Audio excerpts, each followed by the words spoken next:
My name is Ryan Ellis from Your Zen Life Now, and today I want to talk to you about something that I recently got that's really helped me organize my blog routine, and that is the PandaPlanner. As you can see, it's quite a hefty book here. It's got a nice leather-like cover, but it's not leather. And they note that for sustainability reasons, which is kind of cool. But this is the PandaPlanner Pro. There are smaller ones that you can get if this is too big for you. But I really like it because it really allows me to get things in order, and it's very flexible in doing so. Now, I'm a blogger, but I also have another job. So where this really comes in handy is the fact that my first job has rotating shifts. And so I'm not on a normal schedule like most people are, where you can do the same thing on Monday or Tuesday. I actually have maybe a week of day shifts and then some evening shifts, etc. So what this really does is allow me to plan out and see exactly which time I have available for blogging during a given month. And it allows me to be realistic about what I can do in a given month, given the amount of time that I have. So I'm going to show you how that works. It's broken down into monthly, weekly, and daily sections. But in addition, it's not just like a regular calendar. There's also spots that help you to kind of look within yourself and see what kind of habits you have, how can you attain your goals faster, and it really gets you thinking. There's some points in there that allow you to kind of journal along as you go, so that you can analyze how you're doing and get better in the process. So let's take a look inside and I'll show you what I mean. Okay, so the first thing you notice when you take a look at it is the cute little panda on the front, which is awesome. Nice understated logo. But as you turn in to the first page, you'll see there's actually, you can go to mypandaplanner.com and learn how to use the book the way they envision you using it. I'm going to talk a little bit how I use it, and like I said, it's very flexible. So the first section is the monthly section, and you can see there are three ribbon bookmarks. And so I use them, one for monthly, one for weekly, one for daily. As we go into this monthly section here, you can see, and I noted before how I have rotating shifts. So what I've done here is I've outlined the blocks of time during the month that I know I'm going to have available to me. And then I simply fill those blocks with what I have to do in a given month for the blog. Now, if I have more blocks, I can put more things in there. If not, I can dial it back, and then again, I'm realistic with what I can actually accomplish during a given month. Instead of saying I'm going to do exactly the same amount of stuff every single month and try to cram it all in there, this allows me to prioritize what I want to do given the amount of time I have, and then I feel more accomplished at the end of the month. So you can see for March 2018, I've outlined to do 2 content articles because I really only have 8 blocks of time here. And so for me to sit down and say, oh, I'm going to do 5 or 10 articles in March is just not going to happen. So this is a great way to keep yourself in check a little bit and remember that you're in it for the long haul. It's a marathon, not a short game. A few other things where it becomes less of a calendar is down here along the bottom is your plan for the month. So I've just done some examples here. This month goal is to create more content, kind of generic. And the reason why is because I want to grow my blog. And then here, distractions to avoid. So this is a big one for me, Netflix. So I'm trying to step back from Netflix a little bit and put more of that time into my blog. PandaPlanner is helping me do that.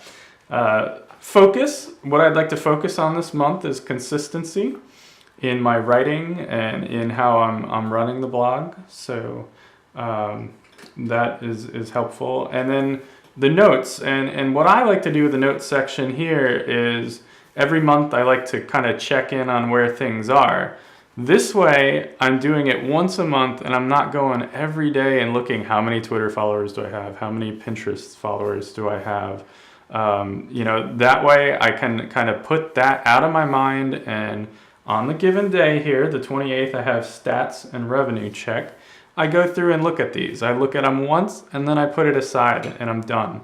I'll plan for the next month at how we can, use that data, but at the same time, I'm not fixating on it all the time. And that's one of the things I found when I first started blogging was it was constantly checking these things, and then I'd waste, an hour doing it when I could have been writing content or something else. So that's the monthly section. If you then flip over to the weekly, here I have February 12th through 19th is the week I'm using. And what did I do last week is the first section. So you review the prior week. So I wrote content for a February 14th blog post, and I updated Board Booster for the month. And how I'll improve this week versus last week? Well, I procrastinated a little bit last week, so I put that in there to stop procrastinating and get off the fence and go. There's also this section here for goals. What are you going to do to make this week great? And that's really up to you. And they have 4 sections. This isn't just about blogging, and you might not be using this book for blogging. You might be using it for small business operation or just trying to keep your daily life in check. And so there's personal goals, work goals, family and friends goals, and relationship goals.